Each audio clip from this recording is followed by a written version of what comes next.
زبیر صاحب، آپ کو یاد ہے جب یہ پاناما کا سارا معاملہ آیا تھا، آپ کی میری ملاقات ہوئی تو آپ نے مجھے اس وقت یہ کہا تھا کہ نواز شریف نے کرپشن تو کوئی نہیں کی، اور اگر آپ یہ سمجھتے ہیں کہ میں نے آپ سے سوال پوچھا تھا، میری آپ کی ایک ملاقات ہوئی تھی میرے گھر پہ، تو میں نے آپ سے کہا کہ یار زبیر بھائی آپ اتنے آنیسٹ آدمی ہیں اور آپ کا اتنا کلین چٹ ہے، تو آپ اتنا یہ کرپشن کا پرسیپشن ہے نواز شریف صاحب کے بارے میں، آپ کس طرح اس پارٹی کو ڈیفینڈ کر رہے ہیں، یا آپ کس طرح؟ تو آپ نے کہا کہ جی میرے حساب سے نواز شریف نے کرپشن کوئی نہیں کی، لیکن اگر آپ یہ کہہ رہے ہیں کہ ہنڈی کے ذریعے پیسہ بھیجنا پاکستان سے باہر جو 1970 80 90 چل رہا ہے، اگر آپ اس کو کرپشن سمجھ رہے ہیں تو پاکستان کے ہر بزنس مین نے یہ کیا ہے۔ آپ آج بھی اس پہ قائم ہے، اس پرسیپشن پہ، اور آپ کو لگتا ہے کہ جو علیمہ خان صاحبہ کہہ رہی ہیں کہ جی نہیں نواز شریف صاحب کی کرپشن میں بات ہونی چاہیے، عمران خان کی بات بھی ہونی چاہیے؟ ایک تو یہ مجھے ذرا کلیئر کر دیجیے گا، کیونکہ آج آپ کا رائے زیادہ آبجیکٹیو ہوگی ایز کمپیئر ٹو اس وقت جس طرح آپ کی رائے ہوگی، اور دوسرا آپ کے خیال میں یہ سارا معاملہ جو ہے آپٹکس سے لے کے جتنے آپ کے سامنے شواہد نظر آ رہے ہیں، آپ کو اس میں آپ کو عمران خان مجرم نظر آ رہے ہیں، یا آپ کی رائے کی زیادہ ویلیو اس لیے کہ آپ ابھی کسی پولیٹیکل پارٹی کے ساتھ نہیں ہیں؟ سر زبیر صاحب، پہلے تو جو نواز شریف کے حوالے سے جو آپ ریفرنس دے رہے ہیں، میرا اب بھی وہی موقف ہے، بالکل چینج نہیں۔ آپ کو یاد ہے نا میری آپ کی بات ہوئی تھی؟ جی کوئی بھی ایسی چیز، جی بالکل، تو میں اس وقت نواز شریف کو میں نے ڈیفینڈ کیا تھا پاناما کے کیس کے حوالے سے،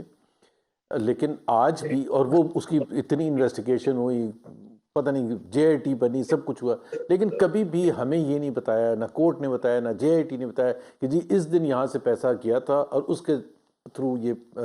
فلیٹس لیے گئے تھے۔ اور نواز شریف نے دیکھیں نا، پناما میں تو نواز شریف کا نام ہی نہیں تھا، اب سر عمران خان پہ آ جائیں، یہ میں نے ریفرنس کے لیے آف شور کمپنی، ٹھیک ہے بالکل، عمران خان،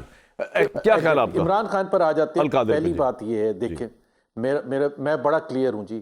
اگر ہم نے اکاؤنٹیبلٹی کا معیار رکھنا ہے اور دنیا کے سٹینڈرڈز کے حساب سے چلنا ہے تو اس میں بڑا سمپل ہے۔ جو پاکستان کی کابینہ کے فیصلے ہوتے ہیں وہ کابینہ کے فیصلے ہوتے ہیں، کولیکٹیو رسپانسبلٹی ہوتی ہے، کولیکٹیو، پرائم منسٹر کی نہیں، تمام وزراء کی رسپانسبلٹی ہوتی ہے کہ اگر انہوں نے فیصلہ کیا، ہاں اگر کوئی جس طرح فیصل واڈا کہتے ہیں یا فواد چودھری کہتے ہیں کہ جی انہوں نے اپوز کیا تھا، تو میں ان کی بات نہیں کر رہا ہوں، ان کو بالکل کلین چٹ دینی چاہیے، لیکن اگر یہ کیس بنتا ہے تو تمام وزراء پر بنتا ہے باشمول عمران خان کے۔ پہلے تو عمران خان کو آپ الگ نہیں کر سکتے باقی وزراء سے۔ دوسری بات یہ ہے کہ میں یہ بھی کہہ دوں فار کلیئرٹی کہ یہ بالکل غلط طریقہ تھا کابینہ میں اس قسم کی اپروول لینے کا۔ ایک تو اماؤنٹ بہت سگنیفیکنٹ تھی، بہت بڑی اماؤنٹ تھی، آپ اس کو اتنے آسانی سے کہہ نہیں سکتے، لیکن جو ہمیں پتہ چلا، آج آپ نے کہا کہ وہ لیٹر تو ہم نے بھی نہیں دیکھا، ہمیں جو کہا گیا کہ وہ پیسہ آیا تھا اینڈ اٹ واز، اچھا میں آپ کو مزے کی بات بتاؤں، وہ لیٹر میں نے دیکھا ہے، جی میں نے لیٹر وہ دیکھا ہے، میں صرف ایک چیز بتا دوں، میں جی زبیر صاحب ایک چیز، وہ لیٹر میں نے دیکھا ہے، لیکن مسئلہ یہ ہے کہ اس لیٹر کے کانٹینٹ کو میں کس طرح ویریفائی کروں کہ اگر اس پارٹی نے دکھایا ہو جو کہ اس میں ون آف دا پارٹیز ہے، اب وہ سچ ہے جھوٹ، تو میرا تو مطالبہ یہ ہے کہ اس لیٹر کو سامنے لانا چاہیے۔ اب آپ کمپلیٹ کریں جی زبیر صاحب۔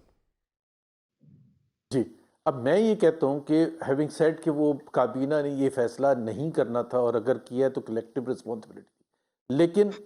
یہ تو بالکل کلیئر ہے پی ایم ایل این یا حکومت میں جو بھی پارٹیز ہیں ان کی طرف سے انہوں نے یہ مقدمہ قائم کیا کہ یہ غلط ہوا۔ جب وہ یہ کہتے ہیں کہ یہ غلط ہوا اور یہ پیسہ سپریم کورٹ میں نہیں جانا چاہیے تھا ایڈجسٹمنٹ اگینسٹ ہم، تو پھر اس کا مطلب یہ تھا کہ آپ کے اوپر جو رسپانسبلٹی بنتی تھی اس حکومت پر، اپریل 2022 میں جب آپ آئے تھے تو آپ ریورس کر دیتے ہو کابینہ کے فیصلے کو، کابینہ کے فیصلے سے کہ جی وہ غلط ہوا تھا۔ اس لیے ہم اٹارنی جنرل کو یہ کہہ رہے ہیں کہ آپ جائیں سپریم کورٹ اور یہ پیسہ لے کے حکومت پاکستان کے ریزروز میں رکھوائیں۔ یہ کیوں نہیں کیا؟ 3 سال ہونے والے ہیں تقریباً، اپریل 2000 جب پی ڈی ایم 1 کی گورنمنٹ آئی تھی، آپ جا چکے تھے، آپ نے مقدمہ بھی قائم کر دیا، آپ یہ کہہ رہے کابینہ کا فیصلہ بھی غلط تھا، تو نئی کابینہ نے کیوں نہیں ریورس کیا آج تک؟ کیوں نہیں یہ کہا کہ جی یہ پیسہ واپس لے کے آئے؟ اس کا مطلب یہ ہے کہ آپ کے لیے بھی اتنی سزا ہونی چاہیے، کیونکہ you are going along with the decision of that cabinet جو عمران خان کے انڈر تھی، کہ آپ نے کہا یہ غلط ہے، تو آپ نے کیا کیا اس کو ٹھیک کرنے کے لیے؟ آپ کی کوئی جواب دہی ہے؟ آپ کے پاس کوئی جواب ہے اس چیز کا کہ آپ نے کیوں نہیں کیا کچھ؟ بالکل ٹھیک ہے سر، یہ آپ کا پوائنٹ بڑا اہم ہے جو آ گیا۔